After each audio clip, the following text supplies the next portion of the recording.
Welcome to tonight's live stream. I'm going to be talking about how to do a diet for detox purposes. So here's the deal. What I want to share with you today is actually something that I'm currently going to go through. I am literally in the process of totally and completely changing my diet, and I want to talk a little bit about that process. Now, this diet that I'm going to be transitioning into is actually something that I did last year. So if you followed me last year on my fan page, and you saw me drinking this green smoothie and, basically the same thing every single day for about 6 months, I'm going to do something similar. Now, I don't know how long I'm going to do this new diet, but I'm definitely going to be transitioning into a plant-based diet, and that's what I want to share with you today. I want to talk about my diet in general, and help you understand like what is it that I do. Now, before I get started, let me check and make sure that you guys can see and hear me okay. And if you're watching live, if anyone's watching live, let me know. And also, if you do have questions, one of the things that that I'm going to come back and answer through. I'm going to go through the comments and see if there's any questions. But before I get started, here's a couple of things that I want to make sure that you guys understand. What I'm about to share with you, it's literally my diet, and this is basically what I will call, I guess, the second phase of my program. So it's not really where you want to start. So if you're just brand new to the group, if you're kind of wondering, where to get started, start with the information that's inside the group. Okay, this part right here is something that you want to do after. Okay, detoxing is something that you do after you learn how to get energy. Detoxing will help you to get energy, but I don't really start people with a detox diet until after they've learned how to actually get nourishment and energy from their normal diet. So let's get started. And here's basically the first thing that I want to talk. So last year, I basically started a journey from the very beginning where I walk people through everything that I do, when it comes to Beer Diet Project and everything that I do to optimize my microbiome. And so for those of you who are brand new, there's basically three phases that I teach. The first phase is all about learning how to get energy. Okay, it's all about learning how to nourish your body. How do you actually get your body to produce energy, get better sleep, and recover? Now, after that, I move into a detox phase. And so the detox phase is basically where I teach all about how do you clean up your body, how do you detox your body. And so that's basically what I'm going to be doing. So for this detox phase, the way that my transition is looking, currently my meals are primarily things like bone broth. I'll do grass-fed, grass finished beef with avocado and sauerkraut. So it's kind of like a paleo-ish diet. And part of me going through some of these experiments is basically for me to understand more about food, for me to understand what really happens to your microbiome when you eat certain types of foods. And these, like a lot of these are, I'm in a way researching different things that, for some of you don't really have to worry about, a lot of these. But here's the funny thing about diet. I don't believe in any one specific diet. Like if you're doing a vegan diet or a carnivore diet, the full spectrum, anywhere in between, paleo diet, 80-10-10, 20, low FODMAP, whatever it is that you're following, none of those diets matter if you don't know how to choose the right foods. And even if you choose the right foods, the other factor that I look at that really plays a big role out of everything is your microbiome. What lives in your gut? Do you have the right probiotics to digest food, to actually make nutrients out of the food that you're eating? Do you have any bad bacteria, whether it's parasite, yeast overgrowth, small intestinal bacterial overgrowth, anything that will essentially steal nutrients from you? Do you have any of that? Those are things that I take into account. So part of my experimentation is about that. It's like, okay, if I eat a certain type of food over and over and over, that should basically give growth to a certain variety or strains of, I'll call probiotics or just bacteria in general. Okay, it's a big umbrella. And so part of me researching a lot of this is because there's a lot of studies out there. There's a lot of research that, frankly, there's just so many variables that you just don't know, what to believe and what not to believe in. So, for example, when I was researching a lot of the things in my diet, I was looking into a raw vegan diet because at the time I was having such a hard time digesting a lot of food, especially protein, that I had to go plant-based. It was really about the only thing that I could eat. Now, as I was researching that, a lot of things that I read, okay, initially I started to believe some of these things like red meat causes cancer. Okay, and some of you may have seen certain statements being made by certain niches or subcultures, I will call it, like within diet. So like, for example, in the vegan community, that's one of the big ones, right? Red meat causes cancer. If you go to the other opposite side of the spectrum, like the carnivore community, okay, people that basically eat nothing but meat, they will say that plant-based diets have a lot of oxalates, and you can end up with calcium oxalate issues. Okay, so we have statements on both sides that kind of point and say, hey, this is better kind of thing. And from my understanding, I don't think that either one of those are right. But then again, there's certain truth to it. And so part of this is basically for me to understand what is true and what is not. So take the example of the raw vegan diet, the statement that says red meat causes cancer. When I think or when I hear about that, what goes inside my mind is that, hey, that statement is true if you're talking about conventional meat. Okay, conventional meat, basically beef that's grown in confined animal factory operations. Videos that I've shown in the past, basically anything other than regenerative farming practices, that statement will be true for that. But if you actually follow, okay, the laws of nature, what I teach in Beer Diet Project, which is trace back the source of your food. If your food is grown in places where there's high quality water, minerals, proper pH in the soil, proper temperature, and the right bacteria probiotics in the soil, then the food is going to be healthy. So if you're talking about red meat coming from regenerative farming practices, then I don't believe that statement is true. And so part of me doing some of these diets where like I'm literally eating red meat every single day is, to kind of like prove and to show myself that, hey, that statement is not true. And these type of conflicting informations are the things that you have to understand, because this is what allows you to actually know what to eat and what not to eat. This is part of understanding real food versus bad food. Let's take the opposite, right? So let's talk about the carnivore community saying that, hey, if you eat plant-based diets, you're eating a diet high in oxalates and you're going to end up with calcium oxalate, diseases or whatever. Well, again, there's truth to that statement that plants have a lot of anti-nutrients and are high in oxalates, but that's why fermentation exists.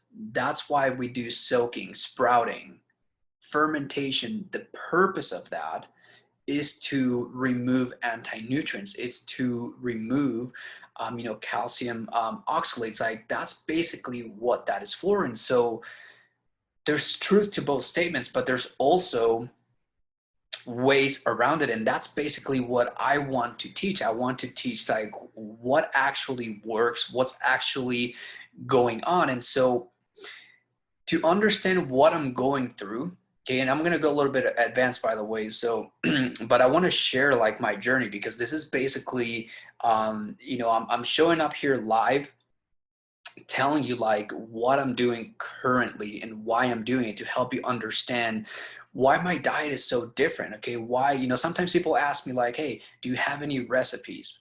Okay, and I don't. And it's not that I don't have recipes. It's like I don't think about food in that way. I think about food in ways that, hey, how is this going to affect my body? And so, for example, I did about 6 months of eating essentially, beef with avocado, sauerkraut, and, beef organs to make it nose to tail. I did this for about 6 months. Now, I know that, well, number one, I feel amazing. I think that was a great diet, but I also know that that affects the pH of the microbiome, that affects the pH of my body. And so this is where I think of diet a little bit different, because if I was eating this diet that I know it's a heavy, it's a dense diet, the pH is probably a little bit more acidic than I want to be, I'm going to have to cycle. And this is why I'm making that switch to where now I'm going to be doing a little bit of a plant-based diet. And there's other reasons for it, is that part of the reason why I was doing this carnivore diet was because I wanted to see how my vitamin D levels did throughout the summer without doing as many greens as I normally do. And so I wanted to do kind of like the first half of the summer to kind of like figure out how that was going. And now for this second half of the summer, and I'm in Arizona, so we have a longer summer than most people.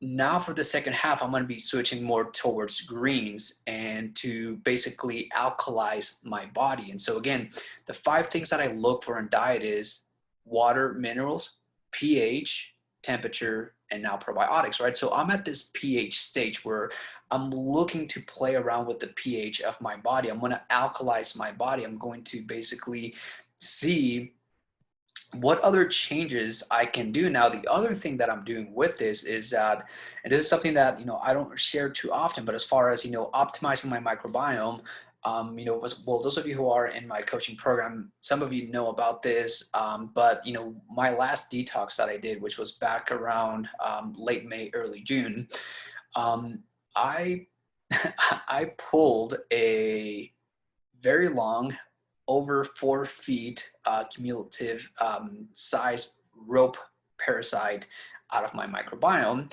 And I know that's gross, but again, I share this because people that have gut issues, you have no idea what can live in your gut. You have no idea. But once you start to understand it and you start to clean up, you start to basically peel off layers and start to really get rid of stuff that's in your gut that, again, you probably don't even want to know about, but once you know about it, you just can't help but to want to clean up. Okay. And that's basically the other thing that I'm doing is I basically got rid of a layer of bad stuff. And now I'm going to go do another deep cleanse. And with this deep cleanse, I'm going to be trying out different things because now I have a slightly different environment. I have a much cleaner environment. And so I'm going to go dig and see what else I can find. And again, this is a process that I had to develop because when I had all of my gut issues and I started going to doctors and naturopaths, functional medicine practitioners, like all of these people, right? Here's the deal. I love when I work with people who are going to see a naturopath or a functional medicine practitioner because at least they are educating you on the importance of diet. Now, what I don't like is that oftentimes people put way too much faith and too much responsibility on doctors, and I think that I know there's some health professionals that follow me here. And you guys will appreciate this, but don't put your health responsibility on other people. Don't put your health responsibility not on me, not on anyone else. It's all on you. Okay. And I say this because this is basically what I realized. Okay. I had this epiphany moment where I realized that our gut is just like a fermentation vessel. So health just makes sense to me because of my brewing background. And I started to understand that when I was going to see doctors, okay, and I'll start with conventional, just regular doctors. If I were to ask them, like, hey, they want to give me, something, a pill or whatever. If I were to ask the doctor, like, well, tell me, doctor, what is this going to do to me? What has been your experience of you taking this? There's usually no answer to that because they haven't. They're basically just using you as a guinea pig in most cases. And so I started to realize that that was going on in the conventional world. Now, if I move on to naturopaths and functional health practitioners, I realized that most of these guys were at least, and one of the reasons why a lot of times they make those changes is because they have their own health issues that they're trying to solve themselves. But here's the deal. I have yet to find a person who had these, had the gut, it has had gut issues and been able to restructure and overcome them. And I know this because when I talk to a lot of doctors, in the functional medicine, naturopath type of world, which are a little bit more knowledgeable, oftentimes they have really good information. But when I ask them, how am I supposed to restructure my gut flora, get rid of the bad bacteria and grow probiotics? This is where I realized that a lot of them have no clue, absolutely no clue how to grow probiotics. And that's because many of them don't have background in fermenting, and that's what probiotics are really like. That's how I learned about them, is through fermenting. The same probiotics that live in our guts are the probiotics that we use to make pretty much all fermented foods and beverages: beer, wine, sauerkraut, kimchi, kombucha, sourdough bread, right? All of these foods, they need to go through a fermentation process. And when I understood that fermentation is what digests food, it's what creates nutrients for you, vitamins, hormones, it's why those probiotics live in our gut, that's when I realized that, hey, in order for me to fix my gut issues, to get the vitamins that I'm deficient on, whether it's vitamin D, vitamins B, vitamin C, vitamin A, all of these vitamins, in order for me to fix those, I need to fix my gut. And in order to fix my gut, I need to grow probiotics. And in order for me to grow probiotics, I need to have the proper environment. Just like if I were brewing beer, I wouldn't brew beer in dirty equipment and toxic environments. And that's what I understood, that the reason why I had gut issues, leaky gut, why I was dealing with things like gas, constipation, bloating, all of these digestive issues, it was basically that. It was a toxic environment in my gut, and that's basically what I had to fix. And so the diet that I follow is basically that. It's a way for me to clean up my body. So what am I doing for my diet? Here's how this process started. Okay, when I was researching, okay, what's wrong with my gut? What are all these bad bacteria, whatever that can possibly be in my gut? One of the things was yeast overgrowth. Okay, that's the one that I came across. So, I mean, if anyone's dealing with that, let me know. And I want to touch on this a little bit because basically this was my epiphany, right? This is part of like me discovering that, hey, your gut is just like a fermentation vessel. When I heard yeast overgrowth, the word yeast stood out because as a beer brewer, that's what I used to brew beer. But I used brewer's yeast. That's a different strain, right? That's a good type of yeast. It's a probiotic. It's actually what makes B vitamins for you. Yeast candida, yeast albicans, that's a wild yeast. That's not a good type of yeast. But the one thing that I understand about yeast, regardless, is that they both eat sugar and they both lower the pH of your body. So understanding that, I realized that in order for me to restructure my gut flora, one of the things that I had to do was to, number one, stop feeding the yeast. So this is why you oftentimes hear, hey, stop eating sugar, right? You cut out sugar. That's going to help you reduce a lot of bad bacteria, not just yeast overgrowth, but really a lot of pathogenic bacteria. Most of them feed on sugar. So the moment you cut out sugar, you're already a step ahead. Now, the problem, though, is that these creatures are smart, okay? You're dealing with living creatures, right? They're microscopic. You can't see them, but they are living creatures. And just like living creatures, you have to think of them like a herd. You have to think of them like, masses, like population. So imagine if all of a sudden you have all these people and you turn off their food supply, they're going to go crazy. They're going to go wild. They're going to go hunt. They're going to go find a way to survive. And the body has a lot of different processes. So for example, you can cut out sugar, but that doesn't mean that the yeast are going to stop eating, because there's actually a process by which protein can become sugar. It's called gluconeogenesis. So just cutting out sugar itself isn't going to get rid of yeast overgrowth. And you oftentimes hear people like, oh, I went on that yeast diet, I cut out sugar and tried it for however many months and it didn't work. Well, that's because it's just part of the equation, right? You have to look into, was your body dehydrated, which, if you tried it before coming into this group, chances are that you weren't drinking enough water. So upping your hydration levels is one way to get rid of a lot of these bad bacteria. In fact, a lot of the pathogenic bacteria that lives in your gut, the reason they're there is because you're dehydrated.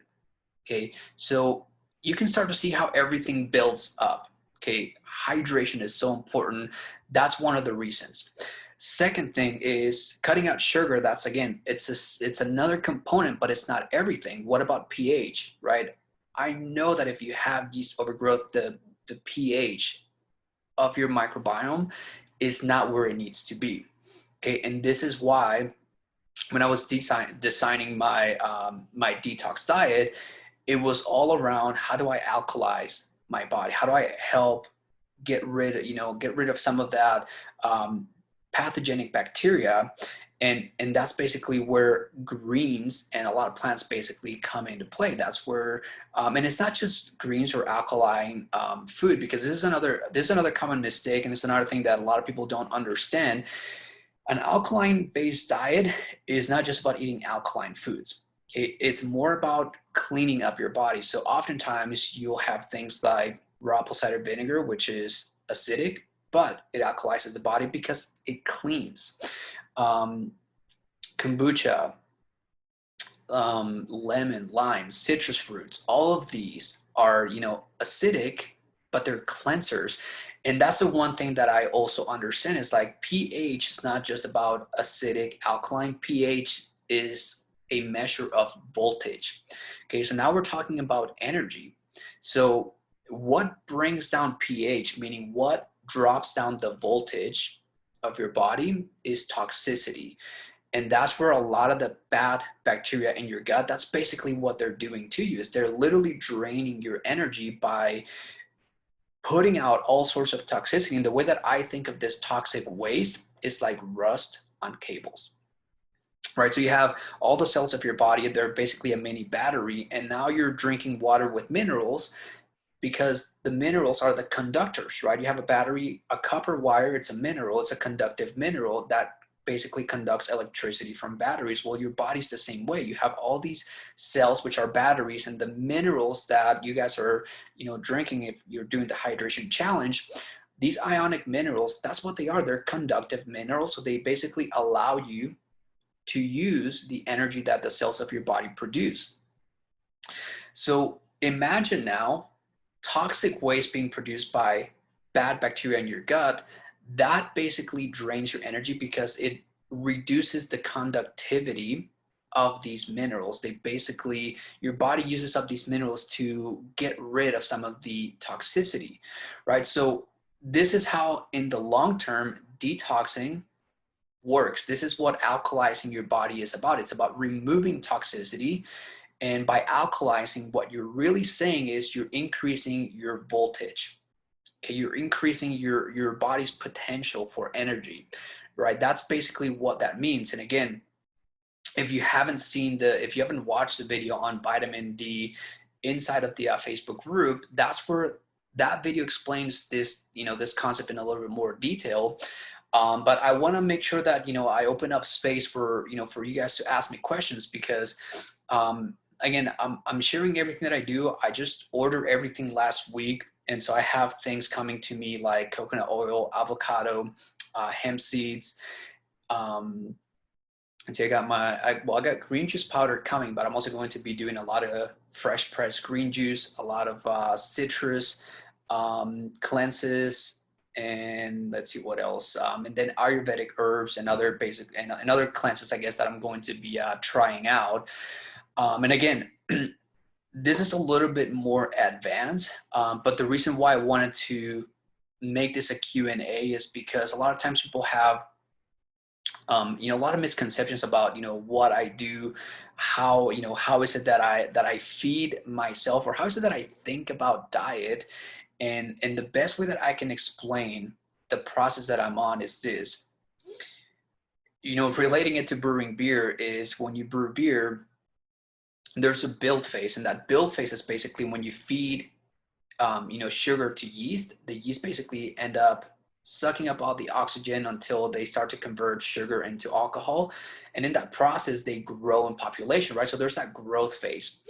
Then after fermentation, which lasts about, 2 weeks, maybe up to 3 weeks for, full fermentation, there is a conditioning period. Right. And so for beer, it's a little bit less. For wine, this is where, aging your wine for a year plus. That conditioning phase is basically where the yeast go back and they clean up. They get rid of all the byproducts, all the toxic waste, the oxidative stress, right? Which is what happens in our bodies. And so when I look at that concept, I understand that, hey, when I eat, right, bacteria basically turn food into nutrients and they create byproducts. Some of those byproducts are vitamins, right? If you're dealing with probiotics, if you're dealing with bad bacteria, some of those byproducts are toxic waste, oxidative stress, and all those things. So all of that is happening regardless, because your microbiome is never going to be just good bacteria. Okay, you need that balance of both good and bad. The whole goal is to get to a balance where your bad bacteria is in check. Okay, that's basically what you're trying to get to, but inevitably you're going to be creating oxidative stress. And so this is where I understand that we need to cycle from feeding our body so that we grow, and then feeding our body so that we are able to clean up, so that we're able to break down. And so this detox phase is going to serve two purposes for me. One of them is that I'm going to basically clean up my body. I'm going to detox. I'm going to get rid of a lot of toxicities. I'm going to alkalize. But not only that, there's also another concept, and this is something that I teach in more detail inside of my program. But one of the ways that I use food is that I use animal-based foods to grow. Okay, this is what you use to build muscle. This is what you use to repair tissue. But then I use plant-based foods to detox, to clean, but also to feed my mind. And it's something that I just noticed. Like if you were to just go eat, beef every day, there's a reason why they call, people meatheads, because when you eat those kinds of foods, you develop a certain type of aggressiveness, right? Because you're producing a lot of, testosterone, you're producing a lot of, low vibration type of energy. A lot of your hormones are produced there, but these are low vibration. Plant-based is basically what allows us to take that same energy and raise it and basically feed your mind. Whenever I go into a plant-based diet, I don't feel as aggressive. I feel more calm. I feel more relaxed. I feel like I'm able to meditate and go into deeper states of meditation. It's easier for me to do that. And so I understand this process. And so it's a balance, right? It's like a yin yang type of balance. You got to eat, nourish, and then you got to detox, break down, and feed your mind. And this is basically the cycles that that I'm going through. And like I said, I'm experimenting. I'm going about, I did about 6 months of each, 6 months of a plant-based, 6 months of an animal-based, and I'm going to switch it up a bit, right? So like I said, this time around, I don't know how long I'm going to stay on a plant-based diet, and you don't have to go as long as I do. Like, I'm doing this because I'm researching. I'm a student. I know I teach a lot, but at the end of the day, like when we sit down and like talk one-to-one, this is me. Like I'm just basically like, I'm a regular person. I crave pizza. I crave a lot of different foods that will say, you'll say they're normal foods. But I also have this intense curiosity to know what my body will feel like and what my body will do if I actually feed it foods that I know are good for the body, and put my body through phases that most people just won't do, but have been around for for years. So a lot of the things I'm going to be doing during this detox is fasting, right? Fasting is the most ancient healing practice that there is. And in fact, this phrase stuck around with me for the longest time when I was looking at ways to heal the gut. And it's one of the first things that I started teaching in the very beginning was fasting. And I heard this phrase that said, if fasting can't heal it, nothing else can. Now, at the time, I didn't understand what that meant. I understand how fasting will work, but now I do. Now I understand why there's the biblical fast, why people go up to 40 days of fasting. And it's because that's one way to get rid of a lot of the bad bacteria in your gut. Now, the only caveat and the one thing that you have to understand is that fasting is a very aggressive way to detox. And so if you have a lot of gut issues, you do want to get to a point where you can fast, but there's a lot of preparation before you get to that point. Changing out your diet so that it's cleaner, so that you're not putting in any more toxicity. Okay, that's the first thing. Stop putting in toxic waste into your body. This is where everything started for me. Like, that's such a simple concept, but a lot of people have no idea that the food that they're eating is toxic. That's the biggest problem. There's so many people who think and believe that they eat a healthy diet, but they don't. And it's sad, and it's hard for people to figure out what is real and what isn't, because when you look around, everyone else seems to be doing it. Everyone else seems to be going to the same store and buying the same food, same package. Everyone on the outside seems to be doing okay, but when you actually look into it, they're not doing okay, and that's because they're not eating real food. And so first thing is that it's like, you got to stop putting in bad stuff. Second thing is, you got to start to clean up. Now, cleaning up, this is where people get into trouble, because this is where there's detoxes, there's you start using plants and herbs and other things like that. And again, the first thing is, you have to be aware of oxalates. You have to be aware of anti-nutrients in plant-based foods. And when it comes to herbs, herbs are powerful. Okay, the only reason why I understand herbs is because the reason why even, beer exists is because fermentation is how you get the nutrients out of plants. This is how you access these nutrients. And prior to beer, okay, beer is the term that was basically adopted when people started using hops in their beer. And this was basically, if you go back to the history, the reason why that term came about was because before that, people were just brewing whatever, and whatever was basically called an ale. And ales back in the day, in the old world, were basically any beverage that was fermented, and ales was using any herbs, hops or not hops, like basically any herbs. It was just called ale.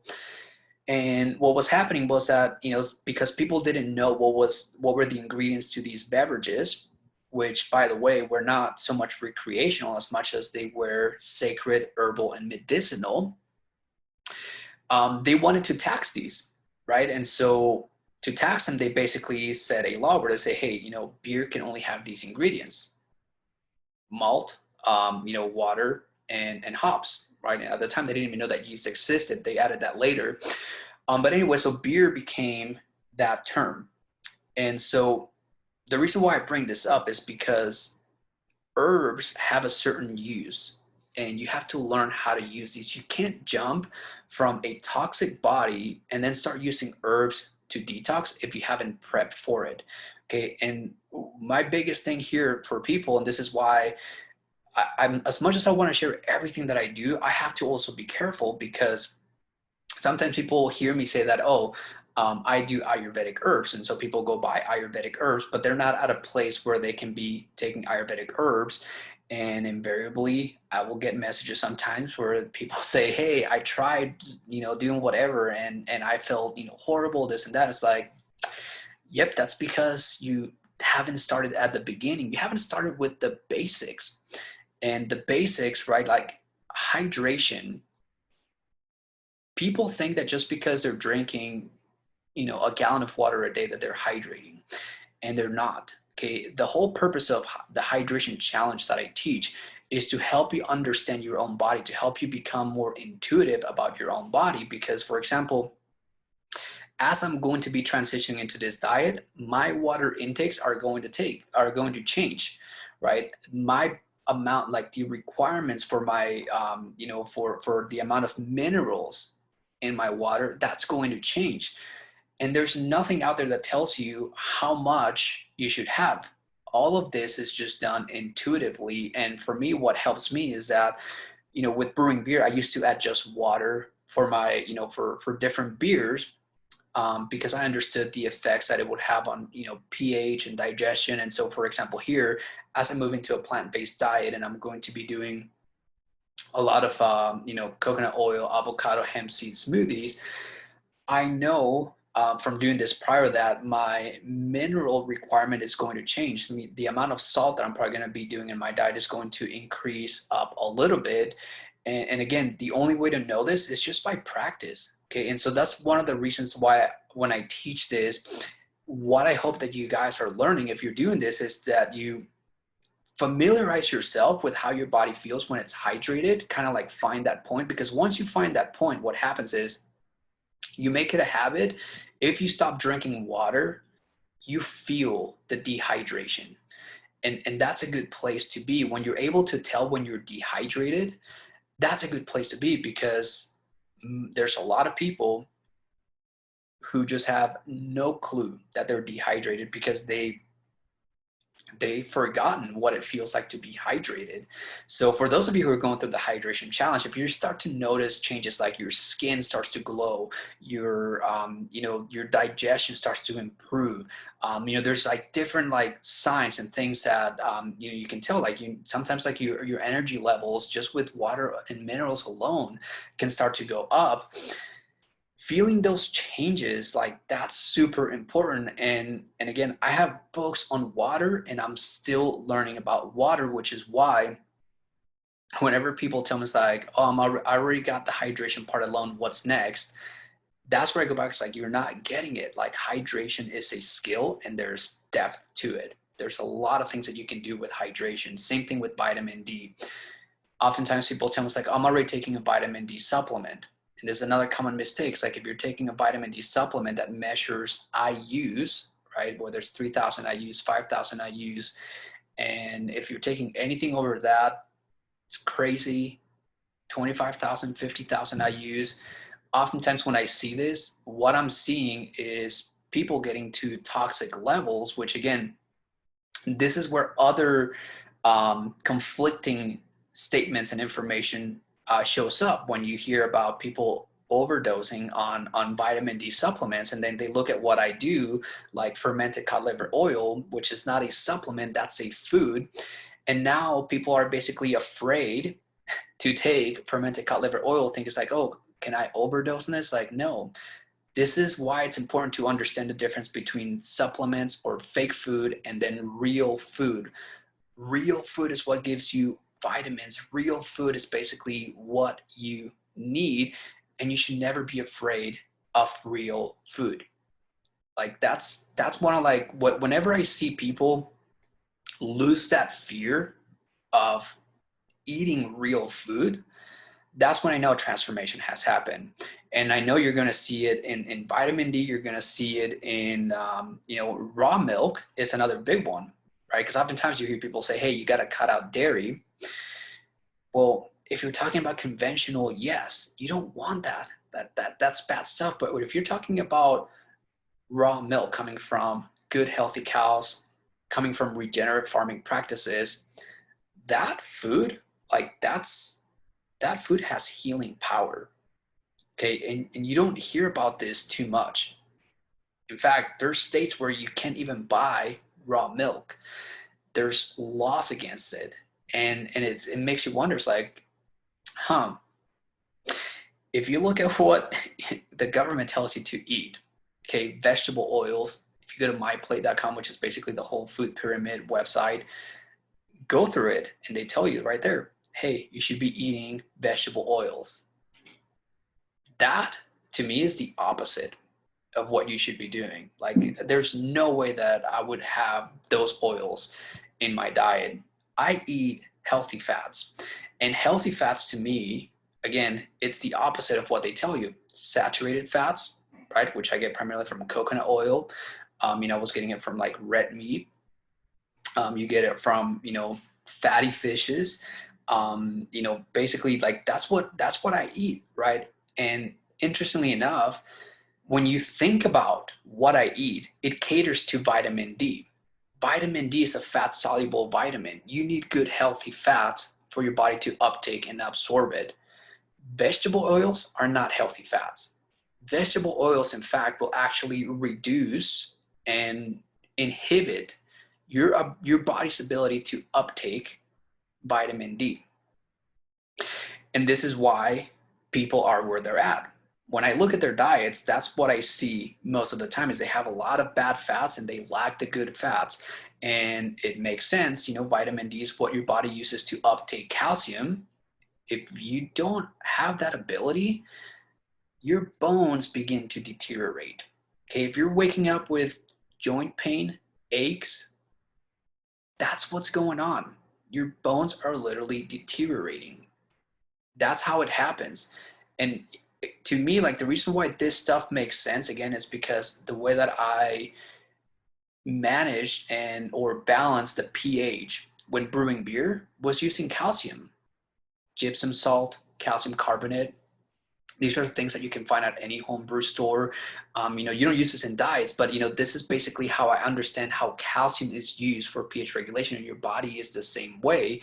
So again, all of these are things that I take into account when I design my diet. I'm looking to see how this is going to affect the pH of my body. So I'm not even thinking about macros. I'm not thinking about calories. I'm thinking about how is my microbiome going to change based on these foods. So I know that this is advanced, but again, I'm sharing my journey. I'm sharing everything that I do. And that's one of the things I'm going to be doing here over the next few weeks. I'm just going to, go back into documenting more of my story. And part of this is because I'm working on writing my book. And so, so I'm still going to be teaching and doing a lot of, I'm still going to be, involved here in the group to an extent, although most of my focus is right now with, my coaching group, people that I'm working with directly, and then doing my own diet, experimenting and being a student. But if you want to learn more about this, okay, understand that I don't teach a diet. I don't teach like a paleo diet, a keto diet. I teach you how to think about diet differently. And this is a skill. To me, this is a skill. And what I mean by that is that, a lot of times people understand the water concept, the water principle, where it's, hey, you drink water, you're hydrated. And when you're hydrated, you can digest food better. Like that's just good. That makes sense. Everything that I teach is a concept that's just like, it just builds on top of that, right? You add vitamin D to hydration, boom, now your gut is able to uptake nutrients. Okay, why would you be wasting money on supplements trying to get all these nutrients if you don't have the ability to uptake them, right? So that's how hydration and vitamin D work together, right? Next step, let's get all your nutrients that your body needs, right? Make sure that you have all your minerals, right? Like make sure that you're not deficient on things like iron, selenium, manganese, copper, zinc, like all of these essential nutrients, your B vitamins, A, D, E, K, all of these things need to be in place before you keep moving on to the next steps, right? And you start adding detoxing, you start adding other things like that. That's how I am developing my diet. And this is basically what I teach, to where at the end of the day, basically what you end up with, what Beer Diet Project is, it's basically you learning and studying how your microbiome works, and what I call the microbiome mind connection, because your gut affects the way that your mind operates, and vice versa. The way that your mind operates affects your microbiome. And so this is basically a project, because it's not just about me studying and searching stuff, but people that they're coming into the program, what they are learning is how to do this with their own body. And this is where I'm starting to develop a new definition for health professionals. Okay. And this is because there's very few people that I meet that are true health professionals. And what I mean by that is that, to me, a health professional isn't someone that wears a white coat, isn't someone that has a degree that says, hey, I'm certified in this and that, or, went to whatever school. To me, a health professional is someone who practices health on themselves. And because they have that experience, they're able to now go help other people. And the people that I know that do that aren't always necessarily doctors. There are a lot of, good doctors out there. Most of them are functional medicine or naturopaths, but not all of them are this way. But to me, I believe that we are all meant to become health professionals, because I don't know a way that anyone, like I wouldn't be able to tell you what's going on in your microbiome. Okay. And I'm just being straight up and honest here. What I can do is do an audit and basically take my experience and say, okay, do you feel these, do you feel this? Do you feel this? Do you feel that? Okay, here are the creatures that I identified in my own microbiome that I got rid of, and here was the result. And then I can walk you through that process, and then you can basically go experiment for yourself and go see if you have the same bad bacteria in your gut, that once you remove it, you can actually see the result that you're looking for. And that requires you to understand what is going on in your own microbiome, because you're the only one that can feel what's going on inside of you. And that's really how I was able to overcome a lot of my issues, was by understanding what was going on in my microbiome. And so trying to teach this really has been a huge challenge, because I'm translating beer brewing knowledge into health knowledge. But I'm doing my best here, and I'm making a lot of progress on my book here as of recently. So hopefully hopefully my journey helps you. This is very different. I know, I understand it. So if some of you, sometimes message me and tell me that, hey, I don't get it, or hey, I think someone asked earlier, like if anyone drinks beer or wine. That's a question that I get asked a lot. Like, do I drink, beer or wine? I haven't really as of recent, and it's not for reasons that, like, I don't think that beer or wine is different or bad, but my consumption of alcohol has gone from being something that was done recreational to now being what it was designed to be, which was sacred, herbal, and medicinal. Okay. I haven't brewed beer in a while. And again, part of the reason for that is not even because I don't think that beer is bad. It's mostly because to get ingredients that are high quality, it's hard. Okay, there's not many sources. And this is really what started to concern me, as far as, hey, our food supply is crap. Our food supply has been hijacked. And most people here are completely clueless about this. There's that. I mean, there's so many things going on in the world right now, obviously, as you guys know. And this is where it starts.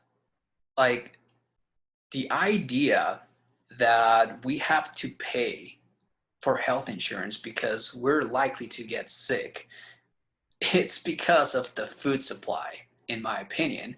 And to me, it's just clear. And so part of me sharing this, it's like, people, you guys need to wake up. Like, what I'm teaching you here, if you learn about this, what you're essentially learning is how to trace food back to where it comes from, which is the land. And when you do that, you start to understand the importance of taking care of the land. If you look at the way that confined animal factory operations work, you can see how that destroys the environment, how it damages the land. And if that's the food that you're buying, that's what you are supporting. And you're supporting an entire ecosystem out of that.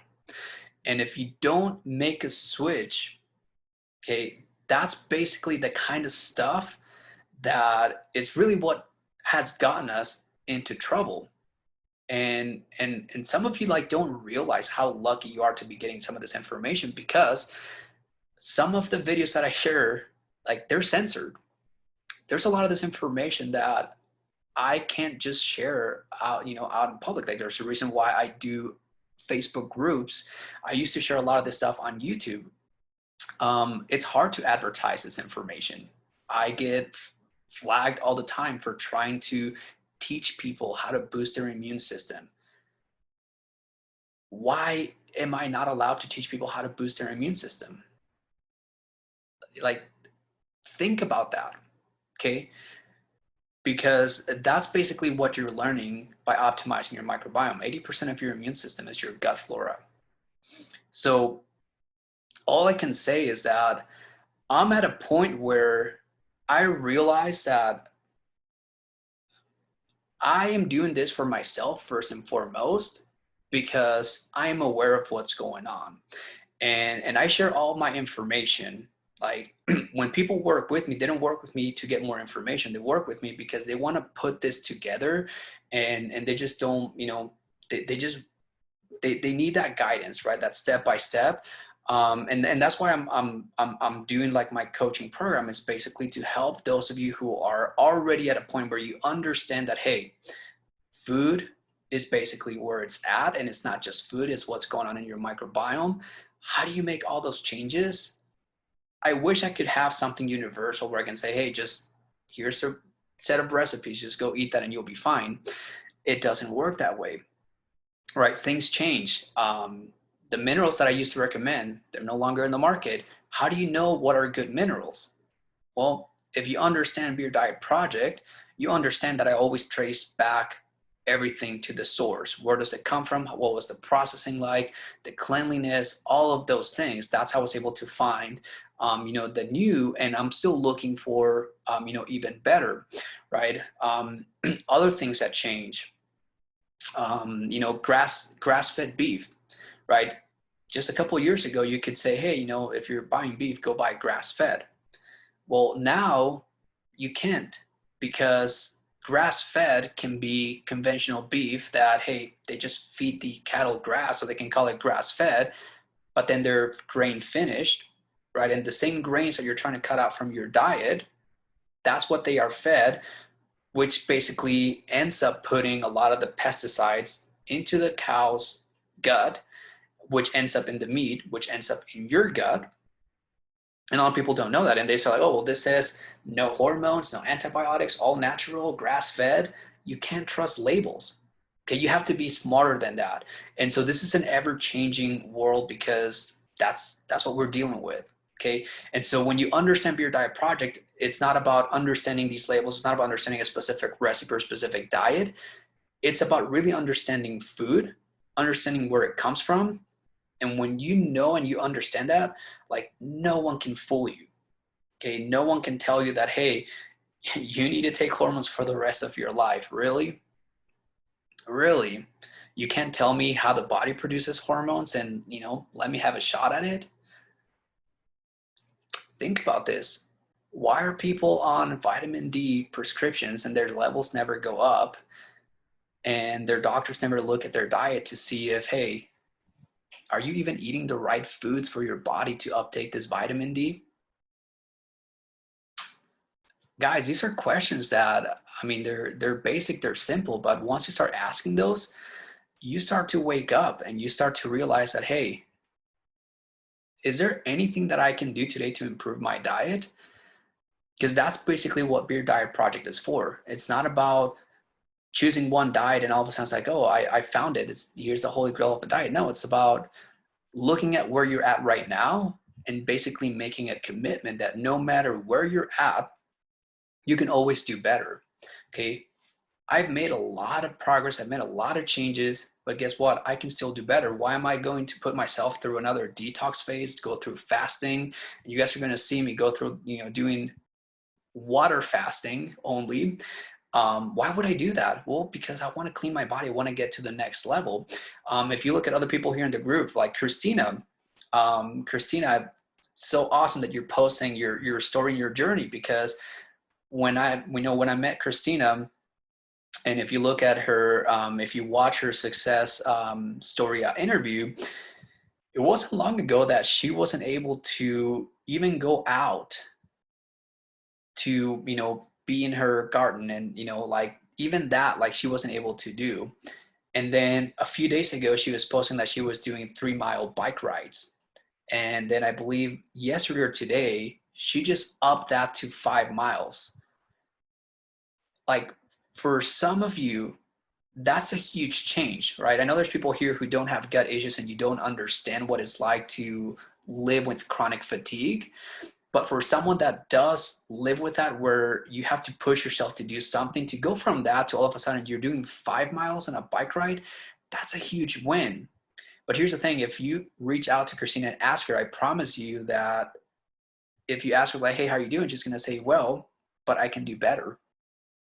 And that's how I know that someone gets what this is about. It's about that constant improvement. So that's what I'm doing with my diet. So I hope that you guys got some value out of that. Let me see in some of the comments here. Susan, I'm not sure what you're referring to there. Watching from the Philippines. Cool. That's awesome. An overall awesome feeling in the body when hydrated. Yes. Yes, I know you've only been doing it for a little bit, so I'm glad to hear that you're actually seeing something there already. Let's see. Okay, I just got a message here. Got a question. Do you know any home remedies that will cure H. pylori getting positive? I'm just curious if you know any remedies that will get rid of it. Again, and I'm not a doctor. I'm not here to treat, cure, prevent any disease, but guys, just think about what I just said. Everything that grows in your gut grows because of these 5 things: water, minerals, pH, temperature, and bacteria. Here's what I mean. If you're dehydrated, okay, or you can overhydrate, but if you're dehydrated, or if the water quality that you're drinking, if it's dirty, if it's toxic, if it has contaminants, that will give growth to bacteria. Minerals. If you lack minerals, that will give growth to certain pathogenic bacteria. If you have an off-balance pH, whether it's too acidic, whether it's too alkaline, because you can do too alkaline as well, that will give growth to certain pathogenic bacteria. Temperature. If your body temperature drops, okay, which is what happens when you're, when you're hypo, your hands, your feet get colder, just your body overall, you get cold. That gives growth to certain pathogenic bacteria. I mean, that's what the cold is, right? You have the streptococcus bacteria. When your body temperature drops, it wakes up. It's already been in your body, but what woke it up was that drop in temperature. Once it awakes, it starts to release enzymes because it wants to eat, and it goes to lunch in your throat.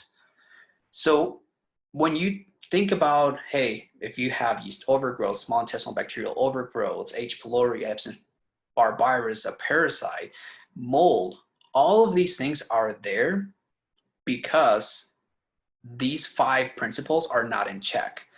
And it's usually toxicity that drops pH.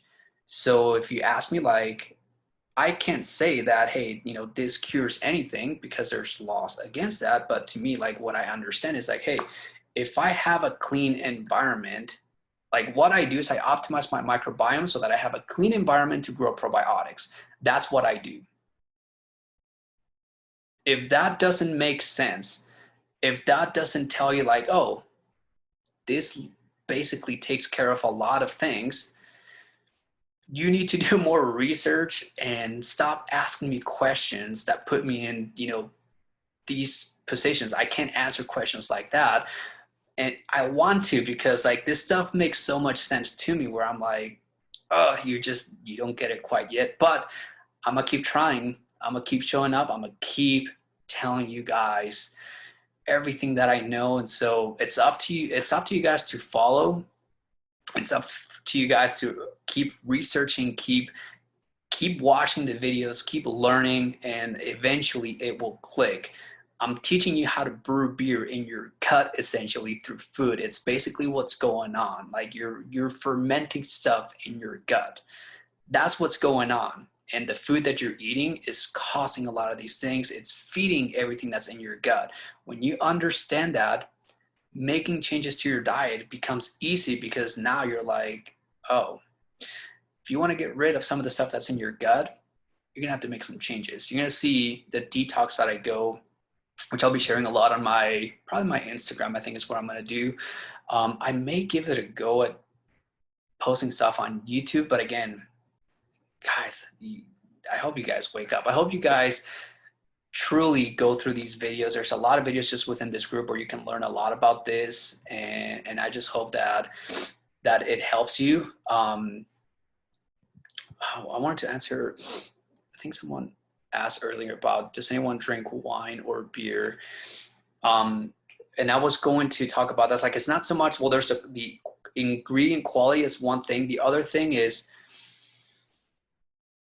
I don't drink as much because two reasons. One, it dehydrates you, which is not really a big deal because you can always hydrate. But the second one is because if you are to drink, you're supposed to do it in a fasted state. And again, my use has now become more of a medicinal use rather than recreational. So usually, like if I'm going to be fasting, and you're going to do something like that, it's either, hey, you're trying to do a cleanse, you are either that, or you can use it to do creative work. Okay, which is something that I guess it's something that I guess I talk more in like phase 3, because this is kind of the last part of the program once I get into like really advanced detoxing. But anyways, I just wanted to touch on that, and that's it. So guys, any questions about diet? I'm here, so ask away. If you're watching the replay, same thing, you can drop a comment and I'll come back and touch on some of these. Take advantage of these lives, because I'm spending a lot more time with clients, but this is where I get to like help everyone else.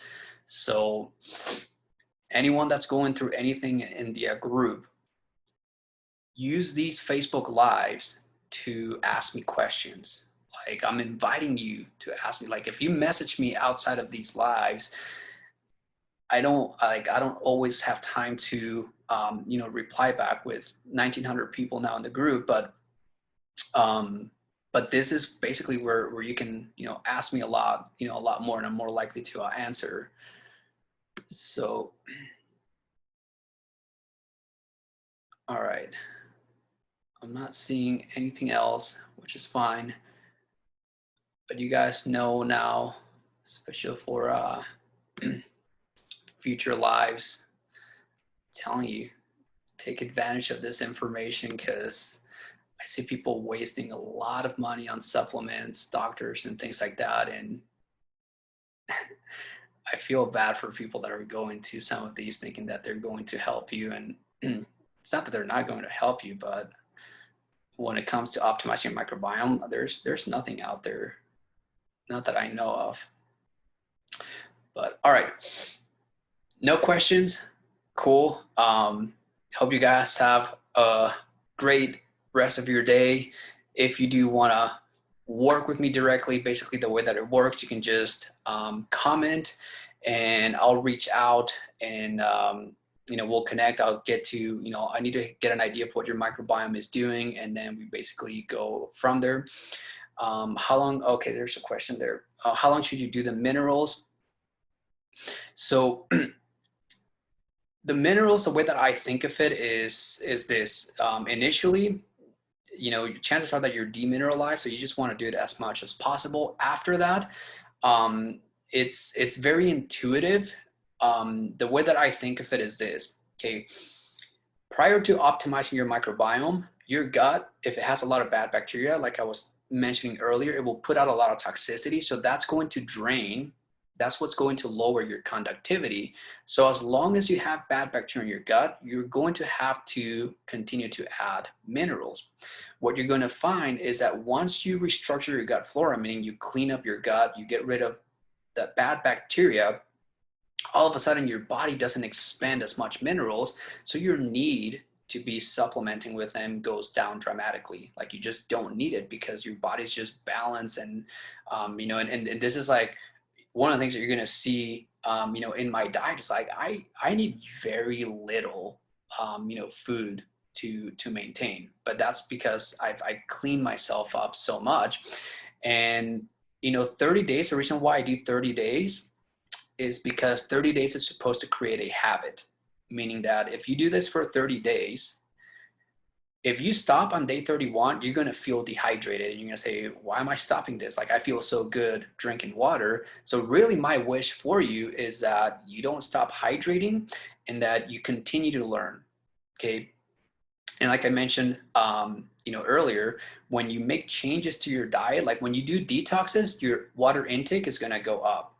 If you change your diet to where you're eating a lot of good carbohydrates, a lot of water-rich foods like cucumbers, jicama, like a lot of these, just water-rich foods, your water intake, can go down because, some of these foods are hydrating themselves, right? So that's what I want you to learn. I want you to learn to feel your body and feel like, okay, is my body hydrated? Do I need to up the water intake? Do I need to add minerals?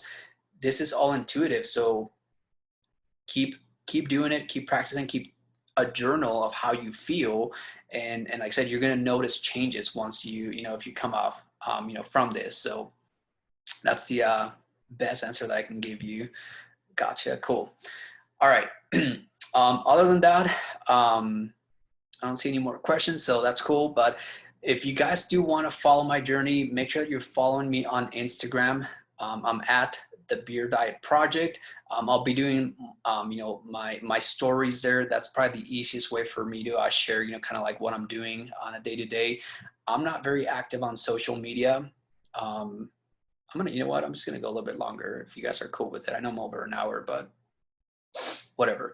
I'm not very active on social media, and part of the reason there's another reason for this cleanse is because, like I said, when I go on a plant-based diet, it helps me calm down my mood. It helps me with anxiety, and with everything that's going on, like that's, I want to take a few days to just calm my mind and basically, go through this one day at a time.